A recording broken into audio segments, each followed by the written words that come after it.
First of all, let me thank the organization for the kind invitation to be present at the ISV Annual Virtual Congress of 2021, but also thanking all of you that are present to listen. I'm trying to use the next 25 minutes going through a number of points that strengthen the role of global cooperation and regulatory science during a pandemic. I will refer some of the technologies developed, not all of them, using two main criteria. One is the criteria of the vaccines that are approved under a WHO emergency use listing. And the second one is within those looking particularly at the technologies that never were used in the clinic before the pandemic, as you know, the mRNA vaccines. So going through the first point on the situation, of course, is to remember, because we tend now to forget as we are reaching historical levels of vaccination when we compare with the previous health threats, we tend to forget two main things. Is that, first of all, the level of efficacy of some of the vaccines, of most of the vaccines that we have now for COVID-19 are historically unparalleled. And the second one is that the speed of development of these vaccines under a pandemic situation is completely unparalleled in the history of mankind. So roughly about 18-20 months ago, we didn't know what was the infectious agents. We didn't have this molecular structure. We didn't understand the pathogenesis. We didn't understand the complexities of the post-disease phases. And about 10 to 11 months after it was first identified, we had already vaccines being produced at manufacturing scale, so at industrial scale. We had already regulatory agencies doing rolling reviews and being ready to approve. And we had also the healthcare sector in a number of countries prepared for the deployment and for mass vaccination. Mass vaccination of a dimension that we never had before. Never before we were looking at a target population of 7 billion to be vaccinated worldwide like we are seeing in the current pandemic. So all of this brings together some of the main lessons that we have learned during the process. First of all, about coordination between the public and the private sector, coordination between regulators, industry, and researchers, and at academia, but also at industry and non-profit organizations. The way to coordinate all those actions, keeping the standards, the regulatory standards for the evaluation of quality, safety, and efficacy. Doing so in a manner that we could have the vaccines as soon as possible, but as safe as we can, looking at decades and decades of established criteria for the evaluation of quality, safety, and efficacy. So first of all, we are probably looking at a shift in the coming months, because we'll be seeing a number of different technologies coming to the regulators. Until now, we have seen a small group of technologies, very efficient vaccination strategies using those vaccines in some countries, inequity on the global distribution of those vaccines, a number of problems about access to the vaccines. But we are now going to see in the coming months two critical factors coming to the table. The first one that probably interests a lot this audience is on the science and the technology. So a lot of protein subunit vaccines, for example, will be submitted now for regulatory review and appraisal. And when you see these data, which are from last July, those vaccines roughly represented 33% of the vaccines currently under development for COVID-19. So from a scientific perspective and from a technological perspective, we are moving to a new area of utilization of different technologies. The other part is that we at least hope that the world will come together in order to promote a better distribution of the vaccines, a more equitable distribution of the vaccines. So we cannot live through the shame that we are living today, seeing countries with 85% of the population vaccinated, and an entire continent like Africa with an average of 1.7% of the population vaccinated. Just to remember that the targets that we had at the beginning of the pandemic, and when we started to look at the coordination of development of these vaccines, we were looking at numbers like 20% people vaccinated in each country to cover all healthcare providers or healthcare professionals, and also the populations at risk first. But now we are talking about vaccinating populations that are not at risk. We are talking about booster doses without scientific evidence. We are talking about spoiling scarce and available vaccines and not doing what is needed in terms of vaccinating populations at risk and healthcare providers in a huge number of countries. And those numbers should shame us all and should bring us together in order to solve the problem. So in the next couple of months, I hope that we will see an immense shift, not only on the technologies, but also on the way we address the pandemic, bringing more collaborative work and solving this critical issue of equity for the distribution of vaccines. Bearing in mind that vaccines are not the only response to the pandemic, and the number of non-pharmacological and non-vaccine interventions need to be kept in mind to prevent the spread of infection, and also the potential for resurgence of new clusters of infection with different variants of concern. So for the COVID-19 vaccines, currently with the WHO emergency use listing, so we have, of course, the mRNA vaccines, Pfizer and Moderna, Pfizer, BioNTech, and Moderna. We have, of course, the non-replicant viral vector vaccines, AstraZeneca and Janssen. And just to say that on the first group of the RNA vaccines, they were never used in the clinic before. But on the second group, the non-replicating viral vector vaccines, as we all know, the delivery systems were already being used in other therapeutic settings, looking at interventions in oncology and rare diseases and others. Inactivated vaccines, so very old technology, and we have also two vaccines, Sinopharm BIBP and Sinovac, that were approved under the WHO EUL. So the mRNA COVID-19 vaccines with WHO EUL, so the Pfizer and Moderna, they are based in similar principles, different formulations, but same objective in order to use a non-viral vector for the vaccination strategy, looking at mRNA as a strategy that will efficiently stimulate the immune system to produce a response against the spike protein of the coronavirus of SARS-CoV-2. These nanomedicines, of course, they are not completely new, the delivery system, because they have been used in infectious diseases and oncology for a number of years, but the regulatory system needed to be prepared to face it. And just to highlight that as long as 2008, there was already a number of initiatives, first coming from the FDA with the Alliance for Nanotechnology Initiative in Texas that promoted some global discussions about what would be the regulatory standards for the development of these nanomedicines. And the same, roughly almost 2 years after that, in September 2010, was a global conference with the participation organized by the European Medicines Agency, but with the participation of FDA and also the Japanese authorities, looking at those specific cases on nanomedicine side.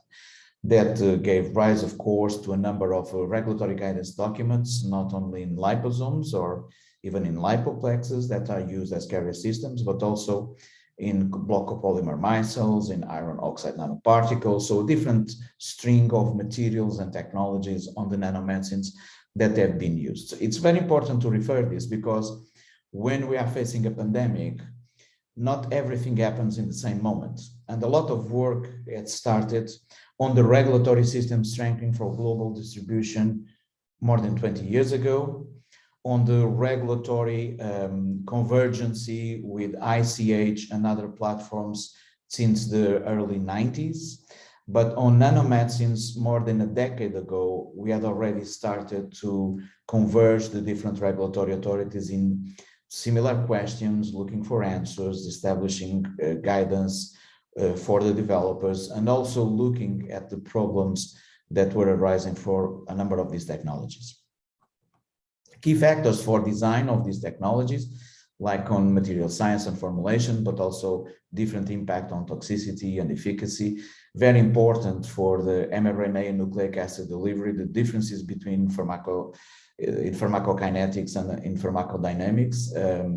One of the examples that I used to always tease my students at university was, of course, that we could deliver 100% of a nucleic acid material in the desired targeted cell. But if you do it on the wrong subcellular compartment, then the efficacy of that delivery is zero.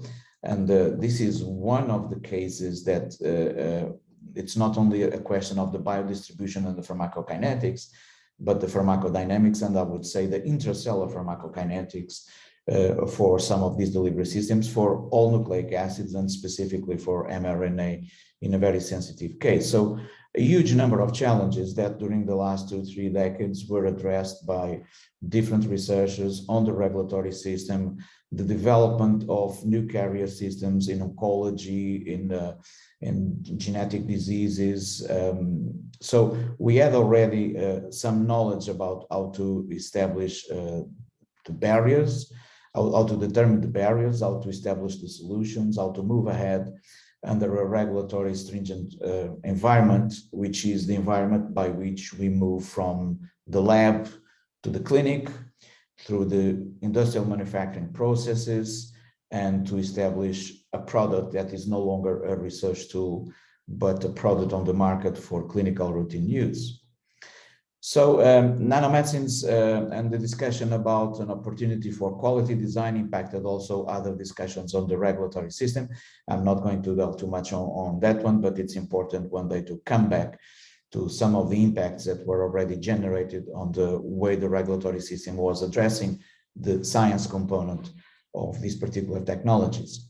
So for one of those technologies, the Pfizer-BioNTech, this is a summary of the non-clinical studies just for reference, and the initial clinical studies that were submitted on the first submission for the regulatory authorities. And of course, the sensational results that were coming from those huge phase 3 clinical trials with more than 30,000, some of them close to 40,000 people enrolled, in which you see a flagrant and evident difference between the placebo and the vaccine arms of the clinical trial, showing the efficacy and the protective effect of the vaccine in a very flagrant manner.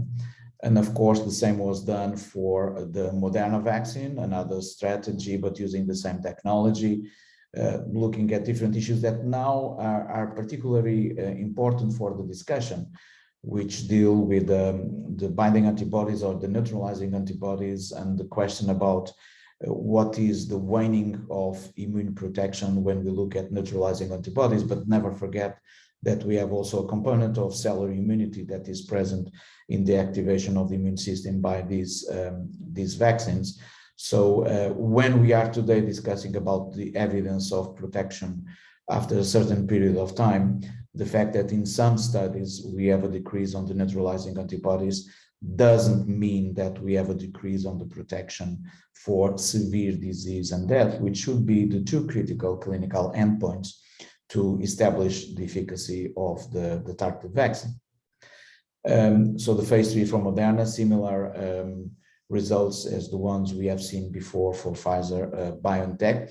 And one good example from these two development programs, but also from the AstraZeneca and the Janssen pharmaceutical vaccines, even though on those two cases, those two later cases, the technologies were there already before the pandemic, is that during the pandemic, the developers and the regulators implemented a model that is very close to a discussion that was already present as far as 2007. This is a cartoon, two cartoons coming from a report from PwC, the Pharma 2020 report that was issued in 2007. And roughly we're looking already 14 years ago to speeding up the development process, making more parallel decisions, starting a phase 2 clinical trial before we completed the phase 1, looking at some interim reports. The same when you move from phase 2 to phase 3. Speeding up the regulatory approval in terms of the manufacturing sites, and having this global principle of rolling review that was implemented by the regulatory authorities during 2020. So just to remember that it didn't happen by chance, and from one moment to the other, it was only the right moment to implement something that was already under consideration as far as 14 years ago. So the accelerator response, this is the example coming from the Moderna, but it can replicate for the other ones. And you can see that you have the first report of a respiratory virus outbreak in Wuhan, December 31st, 2019, and May 29, you have the initiation of the phase 2 clinical trial. It was as fast as this. And this is important to understand that it's not only the convergence of science, the focus on solving the problem, but also the convergence of the different partnerships from the public-private sector, from industry, from regulators, from funders, and from non-governmental organizations that made it possible in any of these cases. One of those initiatives was the ACT Accelerator, Access to COVID Tools Accelerator, which with the participation of WHO, and WHO is the only organization that participates in all the pillars of the ACT Accelerator. Together with different partners, WHO established that ACT Accelerator with different pillars. So you have one on diagnostics, you have one on therapeutics, the vaccines, which is better known as COVAX, and another one on health systems, and finally on access and allocation, which is roughly WHO. And on COVAX, for example, for the vaccines, it's a partnership between CEPI, Gavi, and WHO. CEPI having been established several years ago, looking at threats like Ebola and others, but making a fast deployment to be an enabler on this particular situation. Gavi with a long-standing tradition on vaccines, as you all know, and WHO bringing everybody together. There's a fourth partner on COVAX that we normally don't refer because of its role, which is Unicef. Without this partnership between Gavi and Unicef for the specific deployment at the healthcare centers in specific villages and specific countries, nothing of this in terms of the deployment will be possible. And the role of Unicef there is something that we cherish a lot. So inside COVAX, we organize in SWAT teams, and those SWAT teams were one dedicated to enabling sciences, the other one to clinical development operations, the other one on the manufacturing side, and then overarching a regulatory advisory group. I'm currently co-chairing that regulatory advisory group since I joined WHO last January, and together now with Adam Hacker from CEPI. And so in the structure of COVAX, we are bringing those three streams together. We have now a new task force looking at manufacturing and manufacturing capacity and manufacturing deployment. And so the COVAX task force on manufacturing, you'll hear a lot about it in the next couple of months. We'll be looking at three different work streams, one more related with the deployment, the other one with the manufacturing, and finally one which has been on the news, or the work stream 3 on the mRNA hub, which is a work stream led by WHO, and it just started a couple of weeks ago with the preparatory work for the mRNA hub in South Africa, a joint partnership with different organizations from the private and public sectors, and that will establish in South Africa a hub for technological transfer of mRNA vaccines. The department I have the responsibility to coordinate right now is under Assistant Director General Mariangela Simão, which leads the division of WHO on the access to medicines and health products. And we are paralleled by the Department of Health Products Policy and Standards, which is led by my colleague Clive Ondari.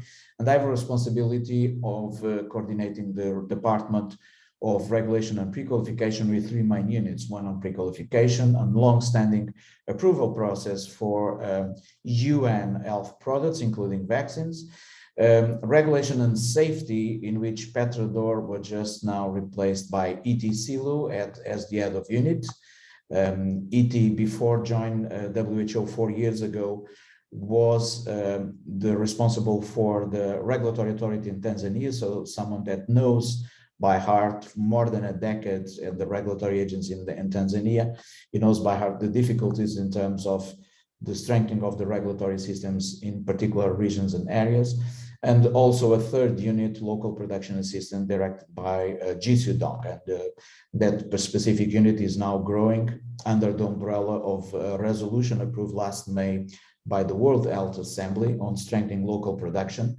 And you'll be hearing also a lot about it. As you know, there's a lot of funding streams coming in the next couple of years, specific in Africa, but not only in Africa, trying to establish a sound base for self-sustained production of health products, including vaccines, just in preparation for a future pandemic.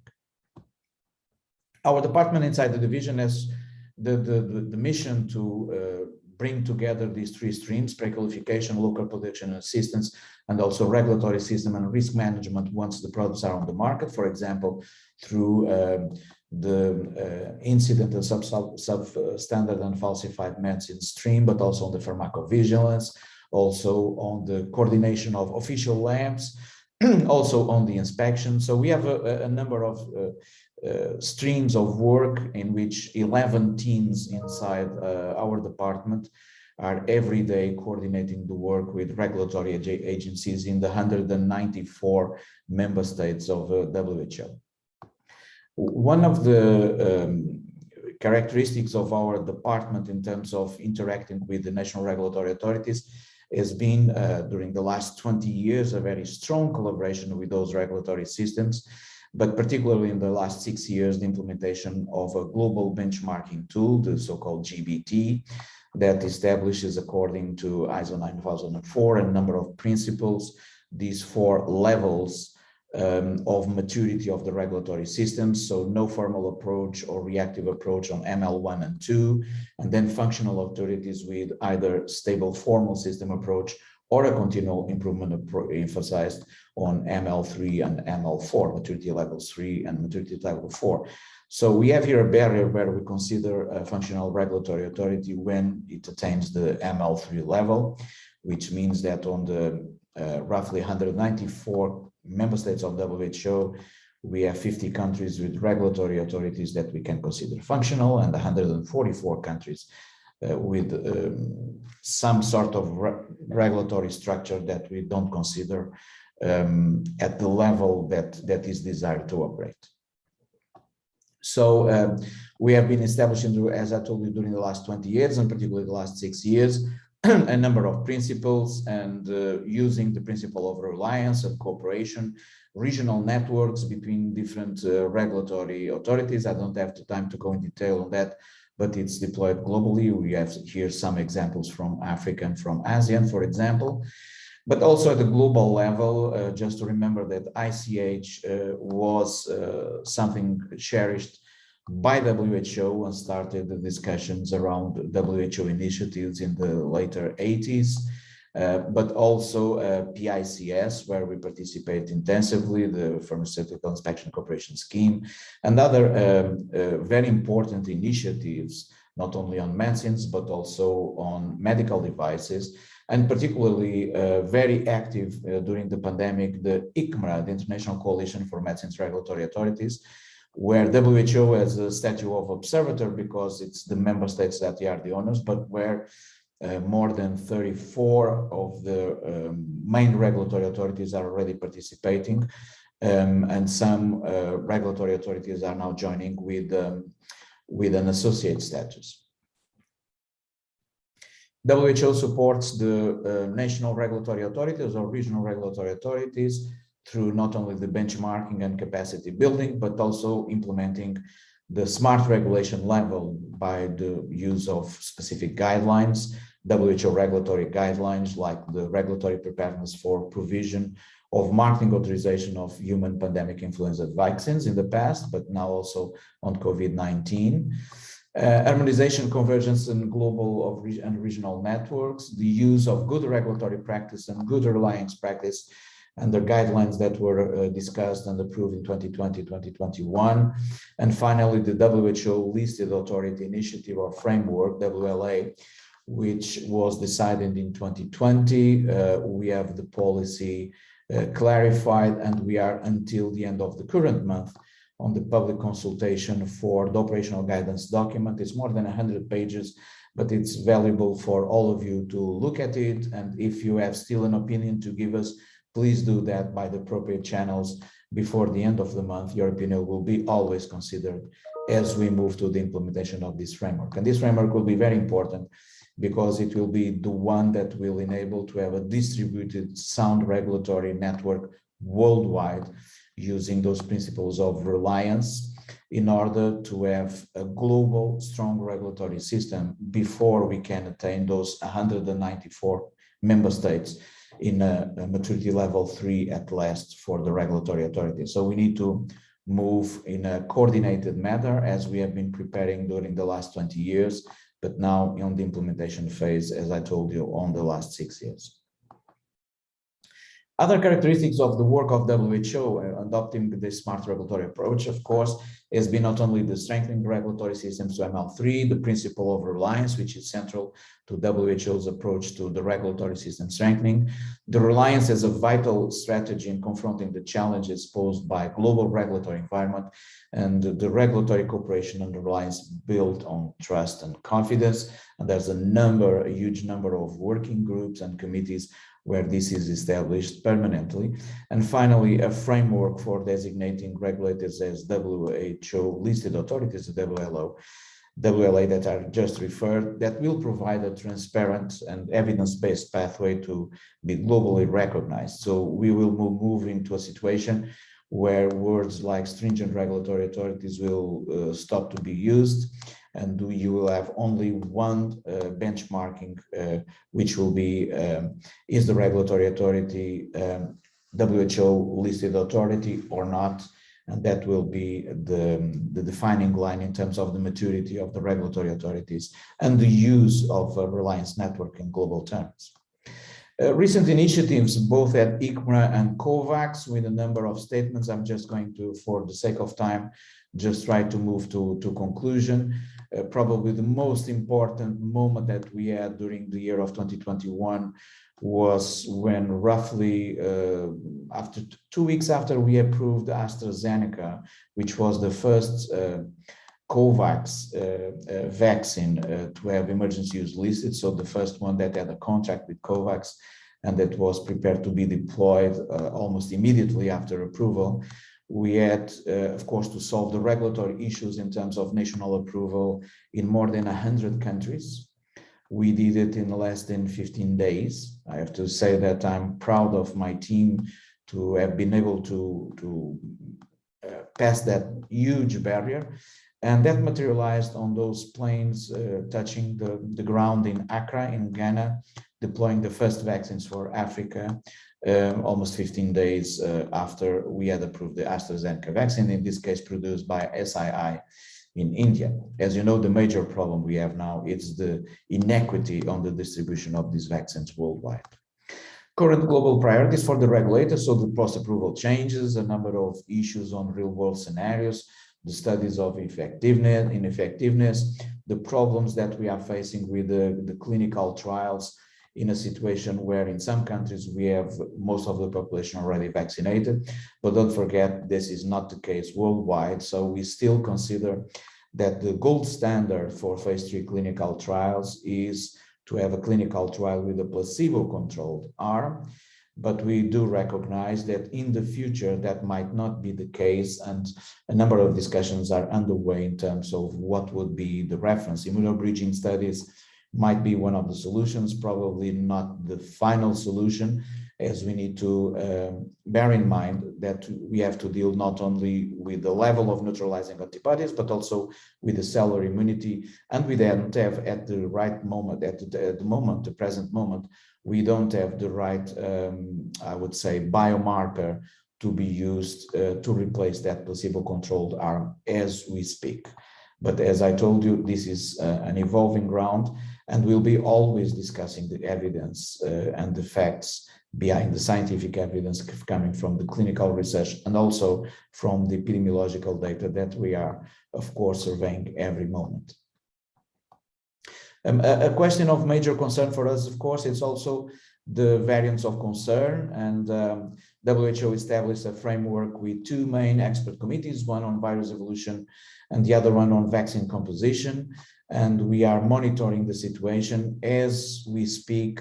We don't have any reason to say that any of the WHO EUL approved vaccines should be replaced for a specific variant. They still maintain the efficacy for all these variants when we pertain to the established and commonly agreed criteria for the evaluation of efficacy and also, by the way, safety. And as I told you before, we also consider that there's no need for a booster dose right now when you consider the data coming from the impact of variants, and namely from the Delta variant, because we need to consider that the criteria for decision, again, needs to be serious disease and death, and not really the infection or mild disease, which would be other criteria to be used, but we don't consider them as relevant as the main criteria, which I repeat is severe disease and death. And that should be the criteria to be used in order to take the decisions to move forward or not with new vaccines facing a specific variant of concern already identified or to be identified. And we continue that work on the epidemiological side every day. So my last message, and sorry, I took some minutes more than the time that was allocated. The final message, of course, is this of working together between researchers and industry, working together between researchers and regulator, working together between industry and companies and regulators, and everybody together in terms of the establishing of the standards that need to keep the quality, the safety and the efficacy according to international agreed standards, but at the same time that will give the necessary response for the response to the current pandemic situation. Thank you very much, and sorry for being too long.